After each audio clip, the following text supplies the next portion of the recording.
여러분, 좌우명이 있으십니까? 좌우명은 자기 인생을 끌어가는 한 표대인 것입니다. 누가 좀 소개해 주시겠어요? 자기의 좌우명. 예, 있으신 분도 있고 또 없으신 분도 있겠는데, 다른 자들의 좌우명 우리가 또 관심도 있어요. 어떨 때는 기본에 충실하자, 충분히 생각하고 단호히 실행하라, 나의 발자국이 뒷사람의 이정표가 되리라 등등의 좌우명을 가지고 사는 분 있죠. 인내, 이런 좌우명이 있고요. 저 같은 경우는 복음 전파가 생애의 좌우명이기도 합니다. 이렇게 각 개인에게 좌우명이 있다면 어떤 공동체, 단체에는 표가 있어서 함께 그것을 바라보고, 아, 우리가 여기에 집중한다라는 그런 그 구호 또는 표가 있는 것입니다. 2022년 우리 퀸즈 장로교의 표는 무엇이냐면 하나님의 능력과 하나님의 지혜로 사는 교회인 것입니다. 하나님의 능력, 하나님의 지혜로 사는 교회, 이것은 오늘 본문 24절에서 나온 말씀입니다. 오직 부르심을 받은 자들에게는 유대인이나 헬라인이나 그리스도는 하나님의 능력이요 하나님의 지혜니라. 예. 부르심을 받은 자들, 뭐 이방인들 또는 뭐 유대인은 누구든지 하나님의 능력, 하나님의 지혜로 살아가야 하는 것입니다. 우리는 이 교회의 표를 어떻게 실천할 것인가?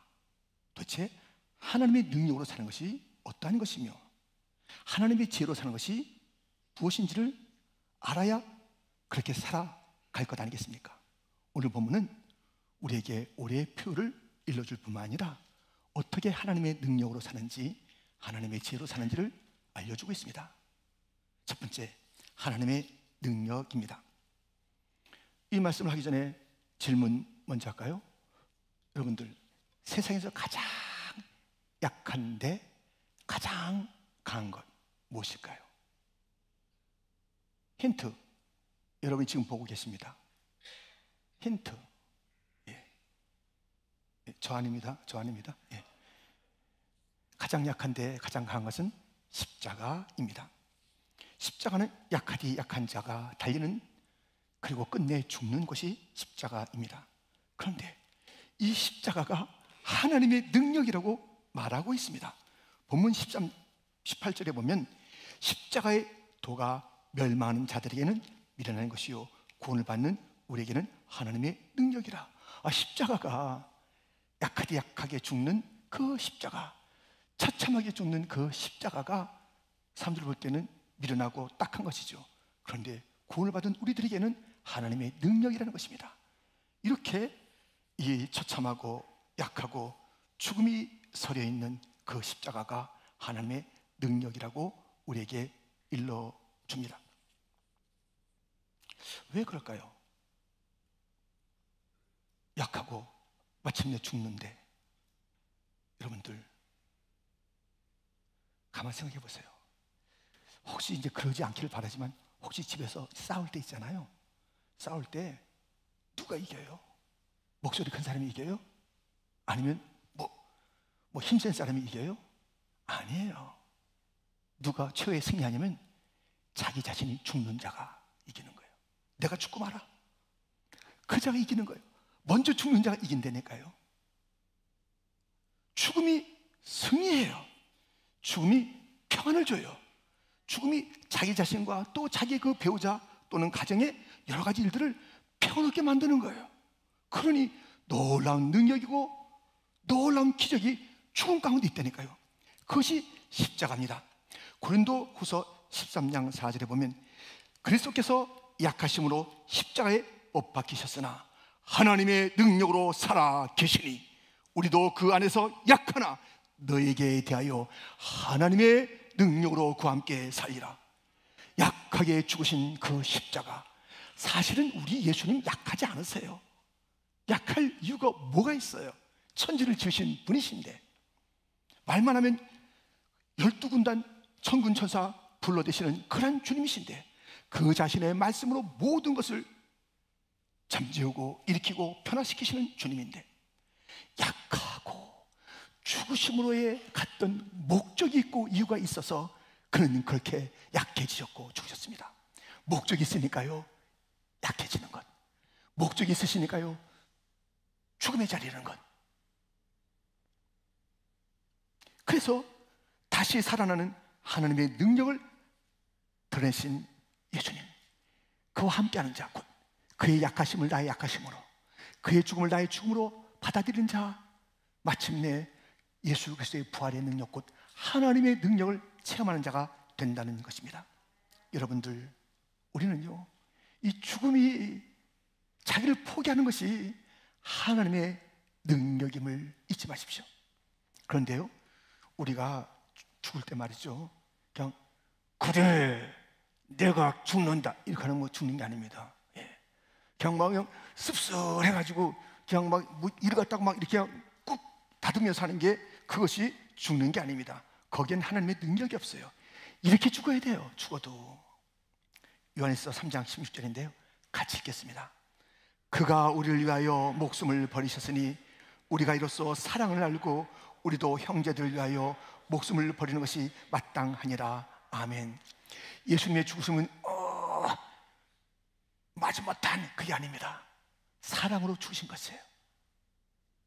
우리들도 그의 죽으심을 본받으려면 사랑으로 죽어요. 사랑으로.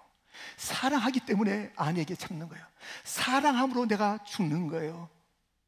남편을 바라보고 우리 형제들을 위해서 공동체가 잘 되려면요 죽어야 돼. 죽어야 돼. 내가 나서면 안 되는 거예요. 내 어깨에 뭐 힘이 들어가면 그때부터 안 되는 거예요. 죽어야 돼. 죽어야 되는 거예요.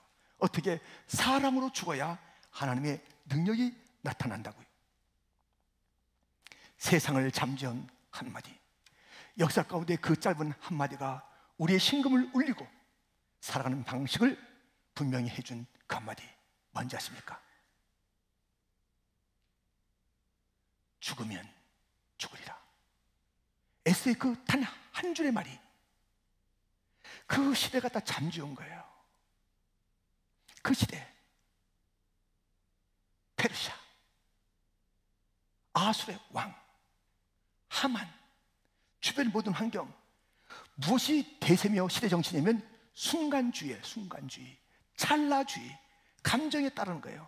아니 아수르 대왕이요 자기 잔치에 그 왕비가 안 왔다고 해서 저거 다 한순간에 왕비의 자리에서 폐위를 시키는 거예요. 기분이 나쁘다 이거예요. 하만은 나한테 절을 안 해? 이 모르드게 어느 민족이야? 오 유대인 다 죽여. 이런 감정에 따라서 그 시대가 움직였던 그때 에스더가 유대인으로서 왕비로 발탁돼서 잘 이렇게 모든 가정을 가서 왕후가 됐습니다. 이 에스더 역시 순간주의, 찰나주의에 물들어 있는 것이에요. 나 혼자 잘 되면 돼요. 나의 이 기쁨이 이게 너무나 소중한 것이에요. 그때 민족이 죽어가는 그때 모르드게의 이야기가 있습니다. 내가 왕후 자리에 있는 것이 이때를 위함이 아닌지 누가 알겠느냐? 너 혼자 잘 살겠다고 하지 말아라. 순간의 사람이 되지 말아라. 찰나의 사람이 되지 말아라. 내 감정에 충실한 사람이 되지 말아라. 역사를 봐라. 민족을 봐라. 하나님의 나라를 봐라. 죽으면 죽으리라. 그 결단을 이끌어냈던 거룩한 도전이 있었습니다. 우리는 이 시대가 얼마나 찰나주의인지, 얼마나 순간주의인지, 자기의 기분이 전부예요. 요 기쁨이 전부예요. 역사성을 잃어버린 거예요. 공동체의 그 철저하게 흐르고 있는 그 깊고 넓은 관점을 잃어버린 거예요. 교회는 한순간만 위해서 존재하는 교회가 아니라고요. 성도는 지금 자기 자신의 안위를 위해서 존재하는 존재가 아니라고요. 지금 자기 자신의 기쁨이, 자기 자신의 그 모든 것이 최고의 선의로 살아간다면 그것은 교회일 수가 없습니다. 이 시대가 지금 암울합니다. 이 시대가 찰나주의로 가득 차 있습니다. 너 혼자, 나 혼자, 우리 요 좁고 좁은 아닙니다. 교회는 역사 속에 있는 교회입니다. 성도는 역사 속에 있는 성도입니다. 우리 교회는 역사를 가진 교회고 앞으로 이 역사를 물려줘야 되는 것이에요. 우리 혼자 달랑 2022년도에 존재하는 것이 아니라고요. 내 삶은 오늘의 여러 가지 환경 속에서 어떻게 장단을 마치고 살았냐, 이것이 아니라 역사 속에서의 믿음의 사람들은 어떻게 살았는지, 하나님은 어떻게 그들을 부르셨는지, 하나님은 어떻게 그들을 다루셨는지, 그리고 하나님의 나라가 완성될 때까지 어떠한 일들을 계획하고 계신지에 눈을 뜨고, 나도 죽으면 죽으리라, 이 죽으면 죽으리라의 역사, 그 의식이 살리는 거예요. 에스더를 살렸고, 민족을 살렸고, 역사를 살렸고, 하나님의 나라의 영광을 드러냈고, 하나님의 이름을 높이게 된 죽으면 죽으리라. 죽어야 돼, 죽어야 돼. 죽어야 사는 거예요. 아내를 사랑하면 남편이요, 죽으세요. 남편을 사랑하면 죽으세요. 내 옆에 있는 사람을 사랑한다면, 우리 교회를 사랑한다면 내가 먼저 죽으셔야 돼. 사랑으로 죽어야 합니다. 그렇게 되면요, 가정도 살고 자신도 살고 교회도 살고 역사도 사는 것이에요. 우리는 죽으면 죽으리라. 그것이 십자가요, 그것이 하나님의 능력이 나타나는 것이고 하나님의 영광이 드러나는 것입니다. 이렇게 죽음, 그리고 그 약하여져서 십자가에 달리셔서 죽으셨는데, 거기서 하나님의 능력 드러내신 우리 주님이신데, 다시 한번 이 장면을 볼까요? 우리하고도 연관되어 있으니까요. 고린도후서 12장 9절부터 보면, 나에게 이르시기를 내 은혜가 내게 족하도다, 이는 내 능력이 약한 데서 온전하여 짐이라 하신지라. 그러므로 도리어 크게 기뻐함으로 나의 여러 약한 것들에 대하여 자랑하리니 이는 그리스도의 능력이 내게 머물게 하려 함이라. 10절을 같이 읽겠습니다. 그러므로 내가 그리스도를 위하여 약한 것들과 능력과 궁핍과 박해와 공고를 기뻐하노니 이는 내가 약한 그때의 강함이라. 아멘. 하나님의 강함을, 하나님의 능력을 체험하려면 내가 약하다고 그래야 돼요. 난 약합니다. 나는 비록 약하나 우리 주님 강하다. 예. 약하고 무능하다고 고백하는 I'm nothing, 나는 아무것도 아닙니다 고백하고 고백했던 바울에게는 하나님의 능력이 그의 약한 가운데 부어지고 부어지고 체험되고 체험되고 나타나고 나타났습니다.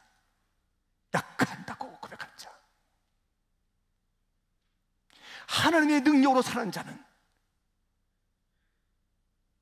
능력이 있고 궁핍이 있고 공고가 있고 환난이 있고 그 모든 어려움이 있을 때 기뻐하는 자가 하나님의 능력을 체험한다고 우리에게 일러주고 있습니다. 놀랍죠?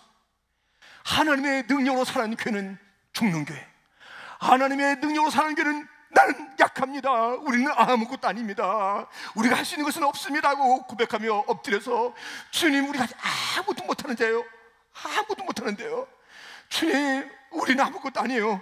그런 교회가 하나님의 능력을 드러내는 교회, 그런 성도와 하나님의 능력을 만나는 성도. 이 어려울 때 주님 이 어려움을 주시다니요, 이 어려움 가운데 이제 제가 절망하지 않고 낙심하지 않고 주님의 이름을 찬양하며 감사하며 승리를 내가 선포하겠나이다.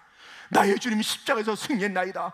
이 어려움, 이 핍박도 마침내 승리하게 될 줄 믿습니다. 이 핍박 예수를 위한 어려움을 주었사오니 감사합니다. 십자가에 참여시키시니 감사합니다. 기뻐하는 자가 하나님의 능력을 체험하는 것입니다. 하나님의 능력으로 살아가는 교회는 죽는 교회, 약하다고 고백하는 교회, 어려움이 있을 때마다 절망하지 않고 찬양하며 감사하며 기뻐하는 교회가 하나님의 능력으로 살아가는 교회입니다. 두 번째, 하나님의 지혜로 산다는 것은 무엇입니까? 오늘 본문에는 하나님의 지혜라는 단어가 나오지만은 하나님의 지혜만 말씀하는 것이 아닙니다. 세상의 지혜도 있음을 말씀하고 있습니다.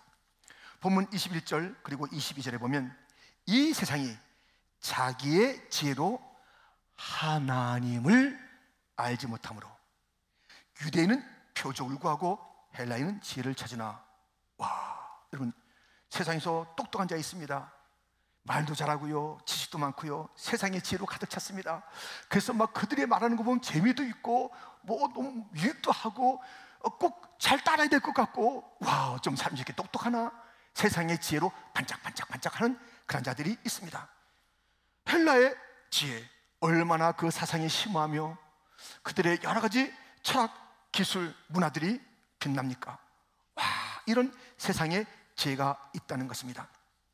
그런데 세상의 지혜가 번쩍번쩍 되면서 마라톤 나가보세요. 얼마나 화려한 그런 세상의 문화가 우리 갖다 막, 와, 눈을 막 휘둥그게 하잖아요.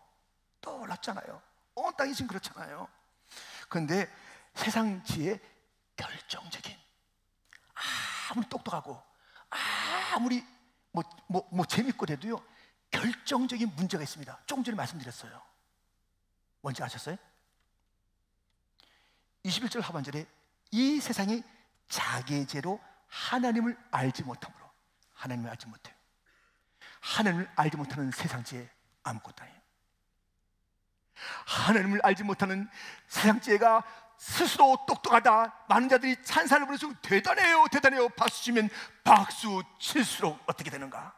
하나님을 알지 못하는 세상 지혜는 어떻게 되는가?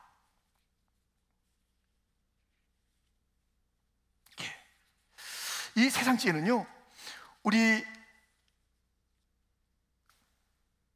이제 이런 그런 모습을, 특징을 갖고 있으니까요, 여러분들 정말 부러워할 만한 세상 지혜인가, 따를 만한 세상 지혜인가, 한번 말씀 속에서 생각해 보세요. 세상의 지혜, 번뜩이는 지혜에 관심 너무 많이 갖고 있는데, 한번 생각해 보세요. 이런 속성이 있습니다. 야고보서 3장 14절부터 보면, 그러나 너희 마음속에 독한 시기와 다툼이 있으면 자랑하지 말라. 진리를 거스려 거짓말하지 말라. 이러한 지혜는 위로부터 내려온 것이 아니요 땅 위의 것이요 정력의 것이요 귀신의 것이니 시기와 다툼이 있는 곳에는 혼란과 모든 악한 일이 있습니다. 땅에서 일어난 지혜, 하늘과 상관이 없는 지혜, 사람의 지혜, 악하고 독하고 미움이 가득 차 있고 귀신 들리는 거래. 귀신 들리는 거, 마귀의 것이 마귀의 것이라는 것이에요. 얼마나 이 세상 문화가 우리가 찾아들잖아요. 그럼 얼마나 싸움을 부추깁니까? 경쟁시킵니까? 탐욕을 부립니까? 사실 그런 게 있어야 세상 문화가 돌아가고 돈벌이가 되는지, 그것을 펼쳐놓고 사람들마다 죽이는 정신, 미워하는 것들, 모든 탐욕에 정욕에 가득 차게 만드는 세상 것들, 귀신의 것이라는 거예요. 세상 지혜는 귀신의 것이라는 것입니다. 하나님께서 하나님을 알지 못하는 그 지혜를 갖다 어떻게 하실까요? 오늘 본문에서 들어보세요. 19절 20절 기록된 바, 내가 지혜 있는 자들의 지혜를 멸하고 총명한 자들의 총명을 폐하리라 하였으니, 지혜 있는 자가 어디 있느냐, 선비가 어디 있느냐, 이 세대의 변론가가 어디 있느냐. 하나님께서 이 세상의 지혜를 미련하게 하신 것이 아니냐. 이사야에 있는 말씀을 들어서 그때도 세상 지혜를 가지고 폼잡고 하나님을 도전하고 하나님을 알지 못하는데도 그거 뭐 최고잖아 우리가 했던 그런 자들, 또 이 사도 바울의 시대, 우리의 시대, 세상 지혜로 자랑하는데 하나님을 알지 못해요. 오늘도 찬양했잖아요. 우리가 찬양할 이유가 하나님이 지으셨기 때문에, 지으신 창조주 하나님을 찬양하잖아요. 창조주 하나님을 찬양하잖아요. 그분을 높이잖아요. 그런데 그 하나님을 알지 못하는 이 모든 세상 지혜를 주님께서는 그냥 두실까요? 그렇잖아요. 폐하리라, 멸하리라, 걷어차리라, 심판하리라.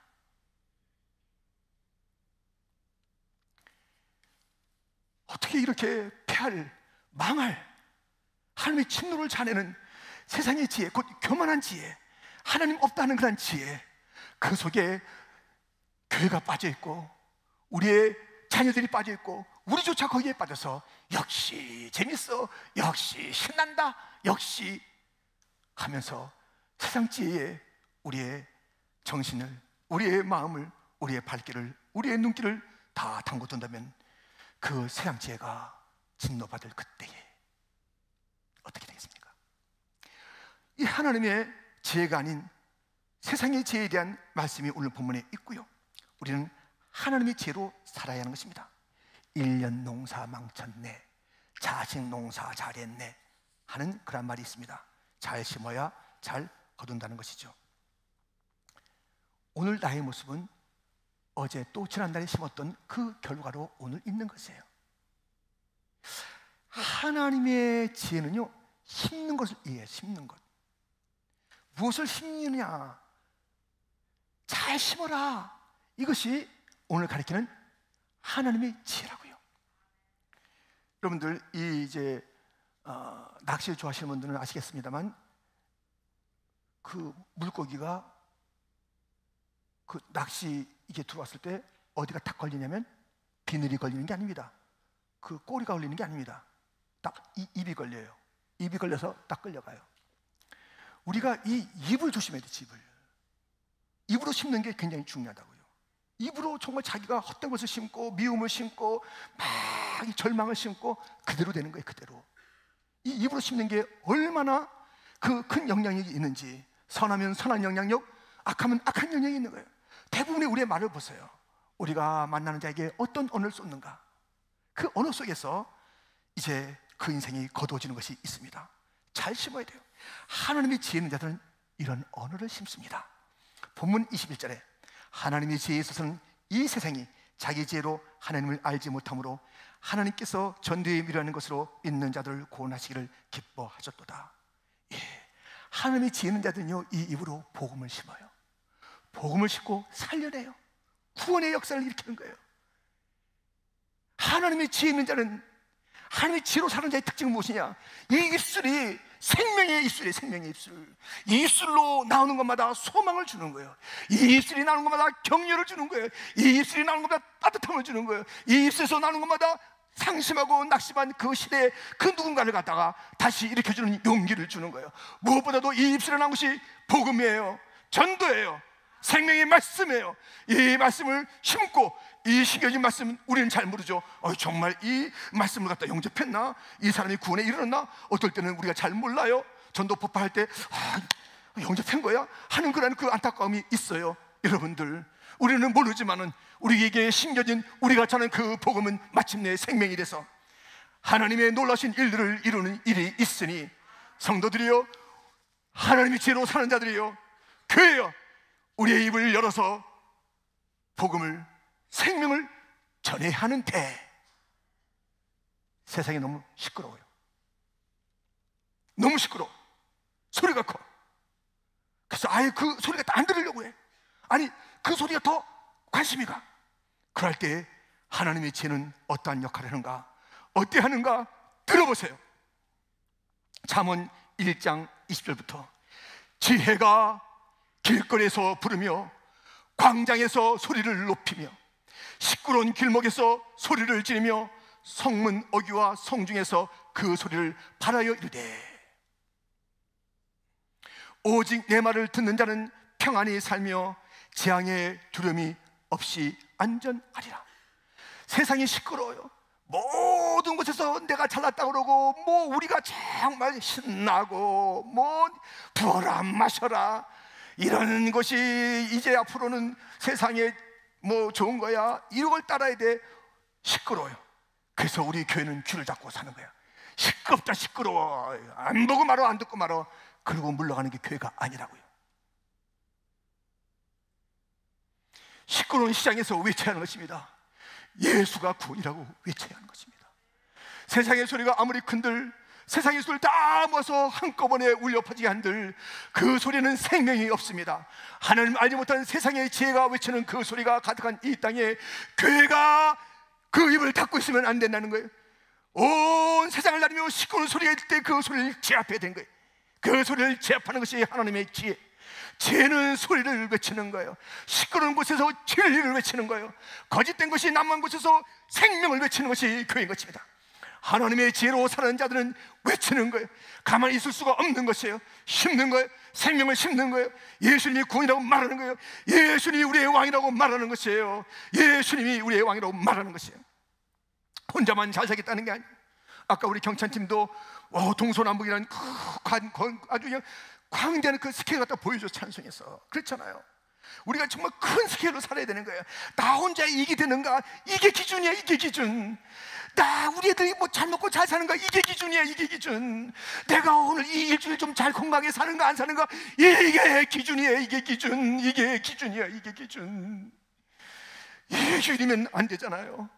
이 온 땅이 어떻든지 간에 외쳐야 되는 것은, 이 세상의 소리가 크면 클수록 그들이 점점 하나님을 모른 채 죽어가고 있다는 지옥 가는 소리 일터이니 교회가 외쳐야 되는 거 아니겠습니까? 하나님의 지혜가 외쳐야 되는 거 아니겠습니까? 예수님 믿으세요. 예수님 믿으세요.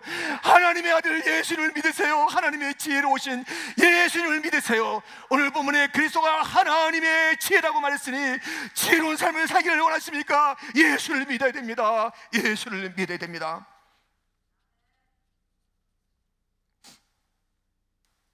지혜로운 자는 심는 거예요. 보세요. 야고보서 3장 17절 18절. 오직 위로부터 난 지혜는 첫째 성결하고, 다음에 화평하고 관념하고 양순하며 긍휼과 선한 열매가 가득하고 편관과 거짓이 없나니. 18절 같이 읽겠습니다. 화평하게 하는 자들은 화평으로 심어 의의 열매를 거두느니라. 아멘. 우로부터 난 지혜, 그 이야기는 심고 거두는 이야기를 하고 있어요. 그러니까 하늘 지혜는 무엇이냐면 잘 심는 거예요. 선한 것을 심는 거예요. 이 세상에는 복음을 심는 거예요. 그리고 주께서 역사하셔서, 성령이 역사하셔서 저들 군의 백성으로 일으켜 주옵소서.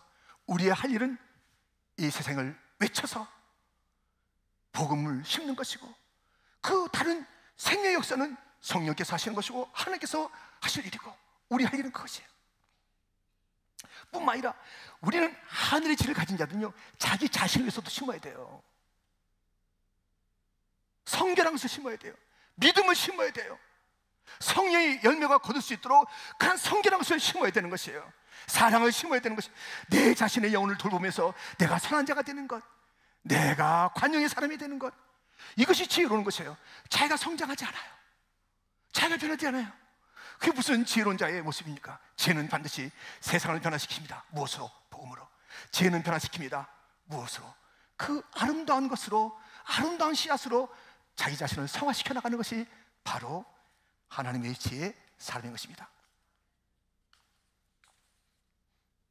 여러분들, 우리 교회 올해의 표는 하나님의 능력과 하나님의 지혜로 사는 교회입니다. 하나님의 능력으로 사는 교회는 형제를 사랑함으로, 아내 남편을 사랑함으로 내가 먼저 죽는 그러한 교회가 하나님의 능력으로 산다. 나의 약함을 자랑할 때 하나님의 능력이 나타나고, 주를 위한 어려움을 기뻐하는 교회가 하나님의 능력을 가졌다라는 것입니다. 하나님의 지혜로 사는 교회의 특징은 무엇입니까? 하늘 씨앗을 심어서 하늘의 그 열매들을 거두는 자예요. 이 땅에 우리가 심을 때에 그냥 다툼에, 절망에, 있으나 마나, 하나마나 한 말 갖다 뭐 할 필요 뭐 있겠어요? 그거 입 아프지 않아요? 하나마나 하는 얘기, 해서 절망이 되는 그 얘기, 그런 얘기는요, 침묵이 나요. 침묵이 나요. 우리가 입을 열어서 외칠 이유가 있으니, 외칠 그런 그 복음이 있으니 예수님을 믿어라라는 그 복음을 있는 자들은 침묵하면 안 됩니다. 외쳐야 합니다. 심어야 합니다. 내 영혼을 잘 갖고 일해야 되는 것이에요. 올해 하나님의 지혜로 산다 그러면 우리의 영혼들이 올해 다 지나면서 점점 자라면서요, 그렇게 성결해지고 거룩해지고 멋져지고 막 품고 또 정말 그 선해지고, 그냥 진선미가 넘치는 거예요. 진선미, 진리가 넘치고, 선함이 넘치고 아름다움이 넘치고, 그렇게 돼요. 미스코리아 진선미만 바라보고 아이고 나도 한번 나갈 거 그랬나? 안 나가도 됩니다. 뭐 나가면 당선이 되겠지만 안 나가도 되고요. 진짜 진선미, 말씀 안에서의 진선미를 이뤄가는 그러한 일들이 있기를 바랍니다. 뭐 가꾼다고 되는 것, 그것보다는 우리의 내면에서 이러한 것들이 나타나는 하나님의 지혜가 나타나는 자들이 되어야 되겠습니다. 여러분들, 우리 잠시 묵상할까요?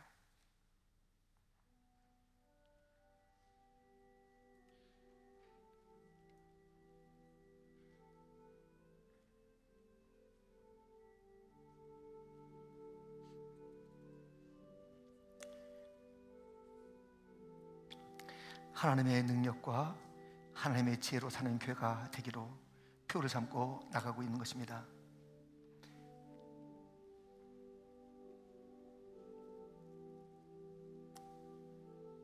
이게 웬일이에요? 죽어야 된다니. 이게 웬일이에요? 약함을 자랑해야 된다니. 이게 웬일이에요? 약함과 능력과 궁핍과 박해와 공고를 기뻐해야 한다니. 그래야 하나님의 능력을 체험한다니. 하나님의 능력이 이기는 십자가의 도 그 길밖에 없습니다. 하늘의 것을 심어 하늘의 열매를 거두는 자가 하나님의 지혜로운 자이지. 세상 것 천천만만 다 누려보세요. 하나님을 알지 못하면서 우리는 어떻게 살아야 할까요? 나는 누구인가요?